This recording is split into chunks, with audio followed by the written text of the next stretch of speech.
Hello and welcome back to another lecture of this NPTEL lecture series on NPTEL course on thermal physics.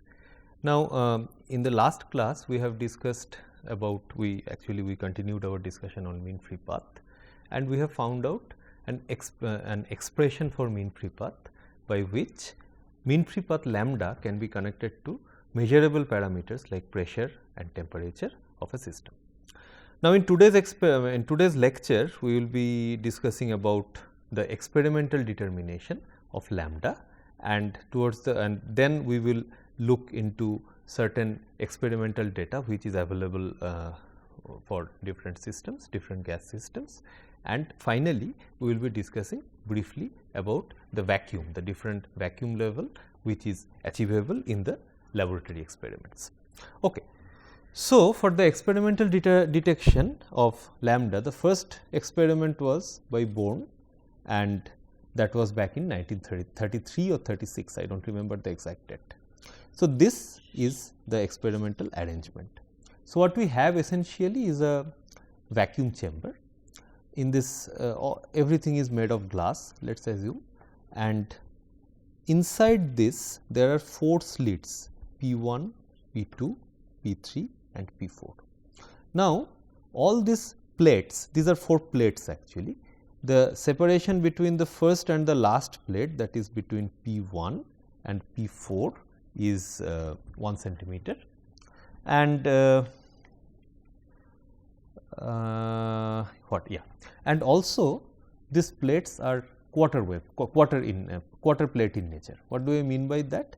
That means every plate, if we look at the top view, every plate is essentially a hollow ring, except that 1/4, that means if we talk in terms of angles, 90 degree of the plate is solid out of total 360 degree, and rest 270 degree is hollow. Now, depending on whether we are using, so basically these 4 plates are identical, and all of them has one hole, identical hole in the through their center. So, these plates are identical in every respect. They have identical size, identical area of identical diameter, identical area of solid which is marked in which are the shaded areas, and they also have 4 identical holes through their middle. Now, for this experiment they are aligned such that, just a minute, they are aligned such that the central portion remains, so this central portion is, the central hole is properly aligned. Now, just below the central hole there is a small piece of silver marked by S. Okay. So, this silver is what we are going to detect. Just write silver. Right. So, this is what we are going to detect. Now, the rest of the tube is empty. On the top of this empty tube, one end is connected to a vacuum pump which can be used to pump out this reduce the pressure inside this system. The other two, there are 2 other openings, both are connected to do 2 different types of pressure gauges in order to measure the pressure very accurately. Now, how does it work? The lower part, actually what I have not seen here, there are 2 other arrangements. One part is there has to be some kind of a heating arrangement here. Okay. So, that way the silver can be heated up, and secondly there will be a cooling arrangement in this part, as in all this plate, the temperature of all these plates will be intact, will be unchanged throughout the measurement. Now, whenever the silver is being heated, because there is very high vacuum inside this tube, the vacuum is maintained at a kind of high level. Okay, what is high level of vacuum and what are the units of that? We will come back towards the, we will come back to that towards the second half of this lecture.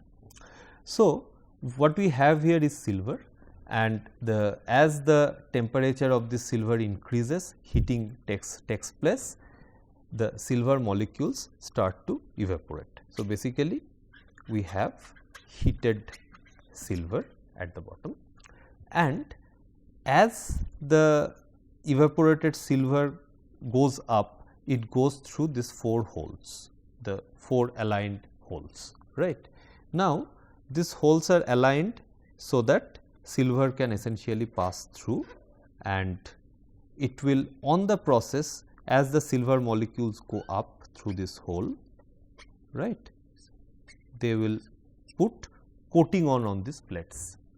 This is a standard technique for vacuum deposition, and nowadays in our labs we routinely use such technique to create electrode. So, basically we have a vacuum, one part we have a heated filament in which we have either silver or gold or aluminum, even copper or tungsten, and then the rest of the chamber is evacuated. So, when we start heating this element, the what you call the metal molecules go up and they put coating on whatever they can find. So, of course, they will put coating on the silver plates, no surprise, right, no surprise here, they will put some coating on the silver plates. Now, as they go up and as they put coating on the silver plates, I should probably use another color for this, yeah, right. As they put this one, depending on what is the height of the plate from this silver coating, from the silver source, the density of silver coating will be changing, right, because close to the close to the surface of the silver itself, the coating will be thick. If we go far, the coating will be thin. So, end to end the separation is 1 centimeter. So, whatever is happening, whatever variation is happening inside 1 centimeter of length. Now, so basically in this experiment what was measured, it was the density of this silver coating was monitored, that was the measurement parameter. Now, that was measured using some photometric compensation technology, by which the density can be very accurately measured. Now, let us assume the first plate, or we just choose 2 random plates. It could be P1, P4, P2, P3, P1, P2 or P2, P4, whatever. We just take 2 random plates and call them 1 and 2, just randomly. Now, if the density and okay, so for the at the beginning, the entire arrangement is pumped at a very low vacuum. Once again, what is very low vacuum and what is very very high vacuum? What is very high vacuum? What are the necessary numbers? We will discuss that in a moment. So, let us assume at the beginning they have been pumped at very high vacuum, that means the pressure becomes extremely low. Now, as you remember that lambda is inversely proportional to 1 over P. So, when the pressure becomes very low, lambda goes up really high.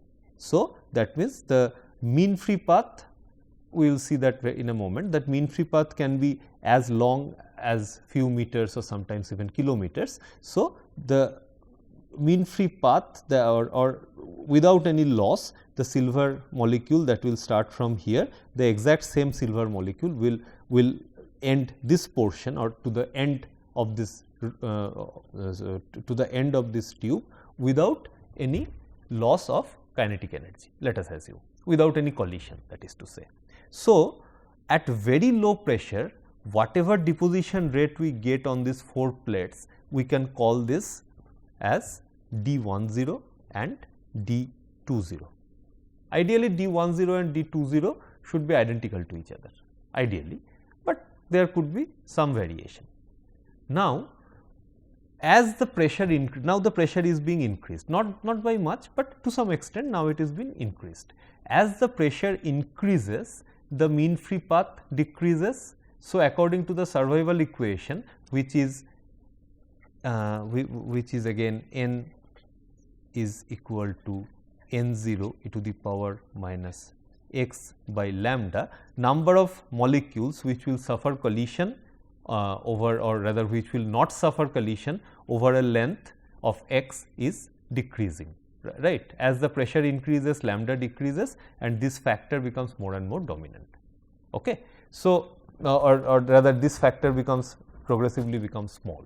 So, more and more molecules suffer collision. So, as a result, the number of molecules that will reach the plate will definitely decrease. Now, let us assume in a given pressure P, okay, in a given pressure P, the deposition on the same two plates, let it be plate 1 and plate 3, let us assume on the same two plates the density which used to be D10 and D20 at very low pressure, now it becomes D1 and D2. Okay. So, we can write D1 is equal to D10 x to the power minus x1 by lambda, because density is nothing but which is density is directly proportional to the number of particles that is reaching that plate. So, it will be exactly following the survival equation. Okay. So, D10 is equal to D10, D1 is equal to D10 exponential e to the power minus x1 by lambda, and similarly D2 is equal to D20 exponential minus x2 by lambda. Okay. So, by dividing we can write D1 by D2 is equal to D10 by D20 exponential x2 minus x1 by lambda. So, just by simple manipulation we get lambda is equal to x2 minus x1 ln D1 by D2 D20 by D10. Now, as I already mentioned that D10 and D20 in an ideal condition, or rather even in an experimental condition, they are almost identical to each other. So, we can might as well write this, and and x2 minus x1, if we just look at the two extreme plates P1. So, this is P1. So, this is P1, P2, P3 here and P4 here. Okay.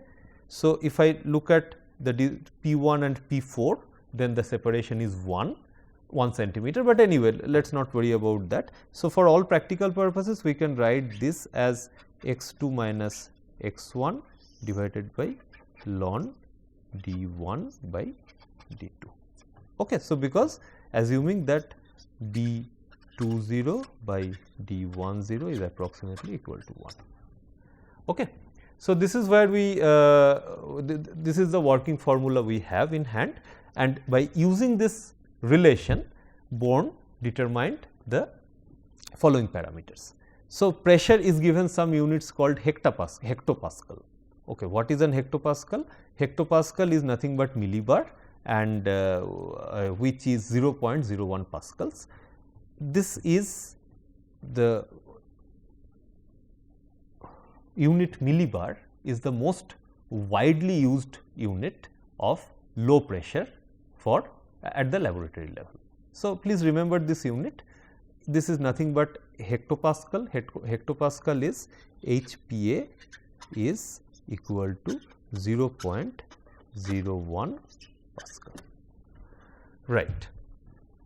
Now, what is atmospheric pressure? Once again, atmospheric pressure, if you remember, is 101 atmosphere is equal to 101325 point something I do not remember, roughly this much pascal. So, it will be 1013.25 hectopascal, right. So, this hectopascal in this unit 7.7 into at 7.7 into 10 to the power minus 3 millibar or 3 hectopascal pressure, the mean free path was 0.017 meters.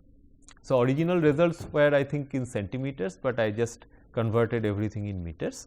And then also it is important to note that the product P into lambda is 1.3 into 10 to the power minus 4, the unit will be HPA meter, right. Similarly, at 6 into 10 to the power minus 3 hectopascal pressure, the lambda, the value of lambda is 0.024 when the product is 1.43 into 10 to the power minus 4, which is kind of similar to the previous number. And at atmospheric pressure, which is 1013.25 hectopascal, the mean free path reduces to 1.3 into 10 to the power minus 7 meters, but the product still remains almost constant as 1.3 into 10 to the power minus 4 meters. There are two very important aspects to this result. First one is that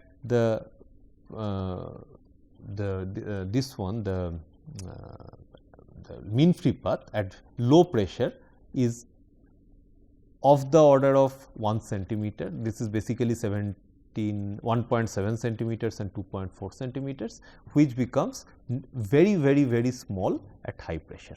And the second is the product P lambda remains almost constant.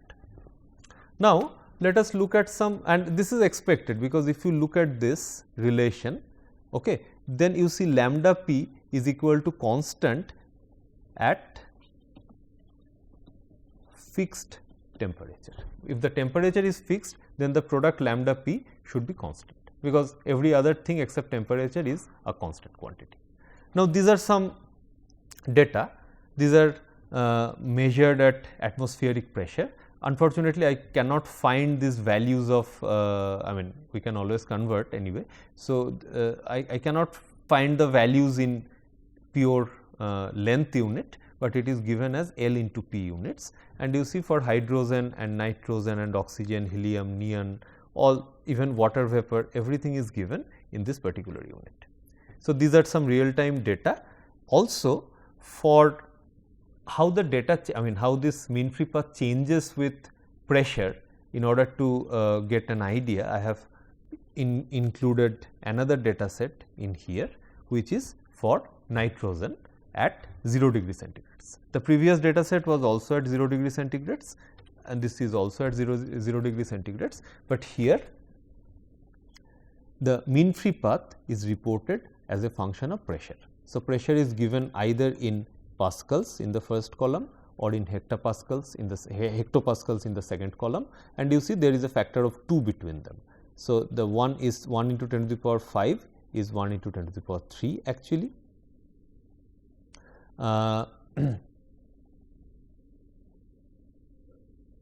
Just a minute, hectopascal will be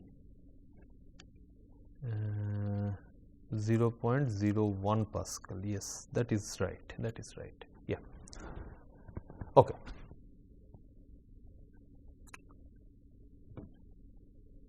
So,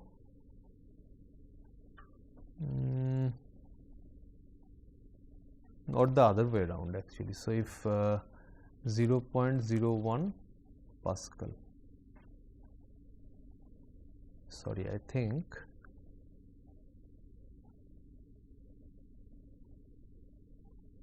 it should be 0.01 Pascal.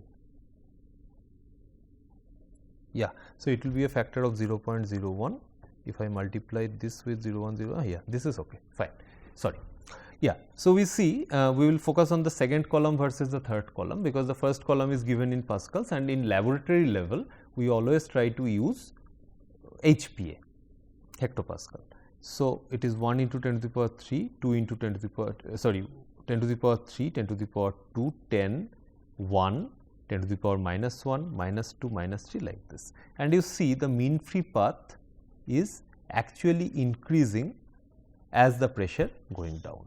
So, at 10 to the power 3 the mean free path is 5.9, so 6 into 10 to the power minus 8 meters, whereas at 10 to the power minus 3 the mean free path is 5.9 into 10 to the power minus 2 meters, and that itself tells you that there is a change in factor of 6 here, there is a change in factor of 6 here, that the product lambda times P is essentially a constant.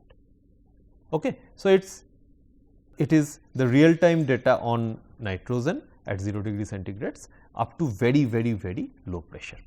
And the source, I have also mentioned the source, you can always go and look at the data set, and they also have supplementary data set for different types of experiments, you can have a look. Now, for the last part we already have talked about low pressure, and as I have said that low pressure is essential for increasing the mean free path in a gas assembly. It has many applications. For example, in vacuum deposition system we always use low pressure in order to increase the mean free path, so that we have a even dispersion of molecules on a given surface. Ultra high vacuum systems like molecular beam epitaxy also exploits the same fact, so that the epitaxial growth, layer by layer molecular growth is possible, up to one or few monolayers is possible on selected substrate.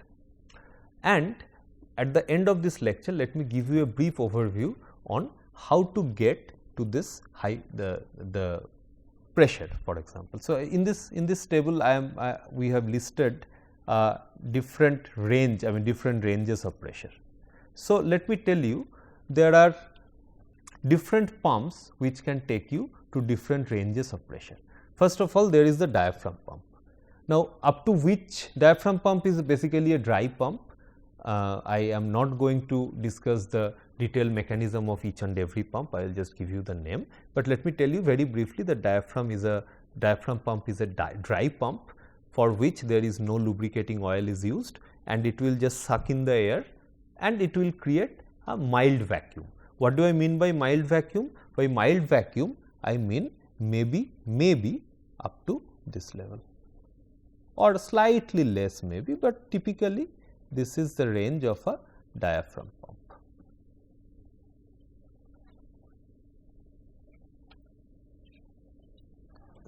Okay, I hope this, this is the range of a diaphragm pump. Now, for the rotary pump, it actually is a bigger pump. Diaphragm pumps are typically small, could be like this small, could be slightly bigger, but not more than that. There is something called a rotary pump, which is a lot bigger, bigger than a diaphragm pump, definitely lot heavier, makes lot of noise. It has oil in it. There are advantages of having oil and disadvantages also, we will come to that, but it can take you to slightly higher vacuum. What do you mean by slightly higher vacuum? Slightly higher vacuum, I mean this one, this range. So, it can start from atmospheric pressure and it can take you to, bad drawing, 10 to the power minus 3 or maybe 10 to the power minus 4. This is the domain of rotary pump. Right. Next up is a diffusion pump. Diffusion pump once again is a oil based pump. Working principle, it will actually dissolve the gas molecules in oil and bring it down. Okay. So, basically there is a jet of oil that goes up inside the vacuum chamber, and then it dissolves the air remaining gas molecules and bring it down in a dissolved manner, and then it is sucked out by the rotary pump. Now, the diffusion pump cannot work alone. It needs the support of a rotary pump. It can only start pumping when the pressure goes below, let us say 10 to the power minus 3 millibar. Okay. So, that means the operating range starts from here. Operating range is rather narrow, but it starts from here and it can go to 10 to the power minus 6. This is the range of a diffusion pump.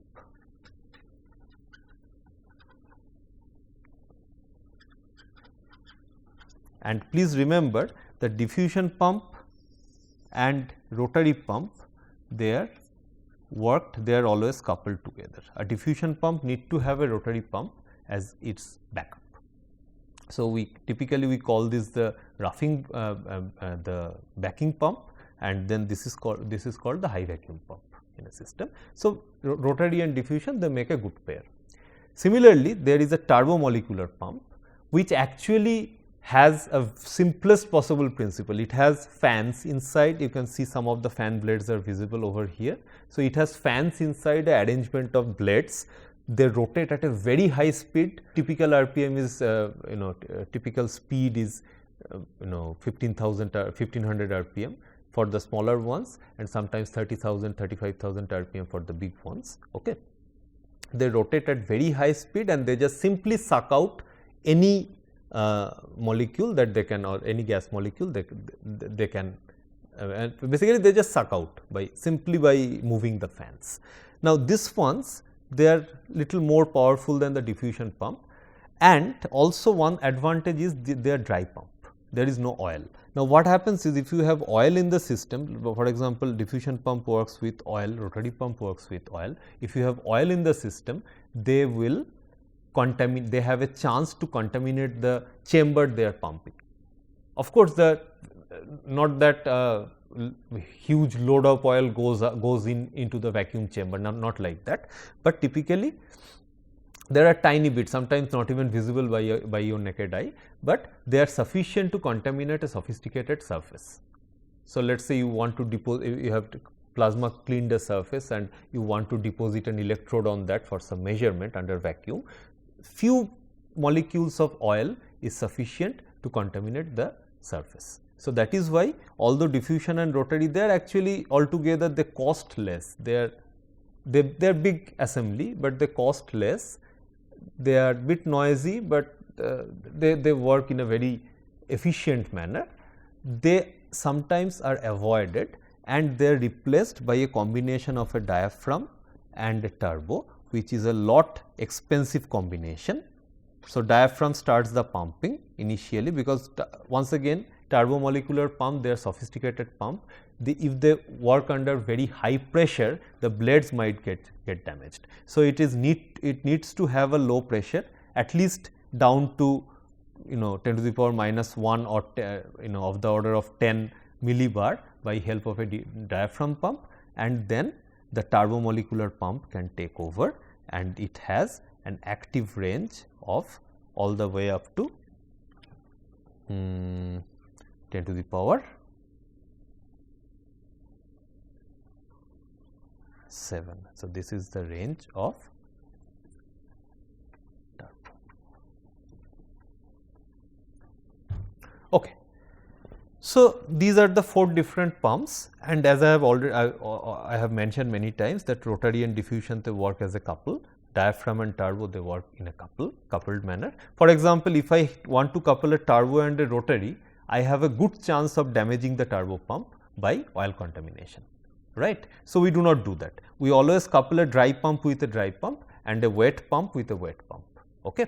So, this is how these vacuum systems work, and please remember, we are talking about lab level detection, lab level pumping only, because at industrial level the pumping becomes, the pumping volume becomes huge, the technology is totally different. We are talking about lab level, where the highest volume we evacuate is probably a chamber of the order of few cubic meters, sometimes maybe 10 cubic meters or so, but that is also very high. We generally don't do that, or most of the time we use those to pump the cryostats, the vacuum jacket of a cryostat, or sometimes we use diaphragm pump to maintain our samples in vacuum. So, these are kind of daily usage pump in a normal research lab. Also in some teaching labs, the rotary and diaphragm pumps are in use. So, probably if you are lucky enough, then you will come across one of these pumps and you will know what are the usefulness, and from this lecture you will have an idea of what are the usefulness of these pumps and what are the typical working range for these pumps, vacuum range for these pumps. Okay, so that's where we will stop today, and in the next lecture we will start solving some problems, and also we will be discussing we will start discussing the fundamentals of transport phenomena. Thank you.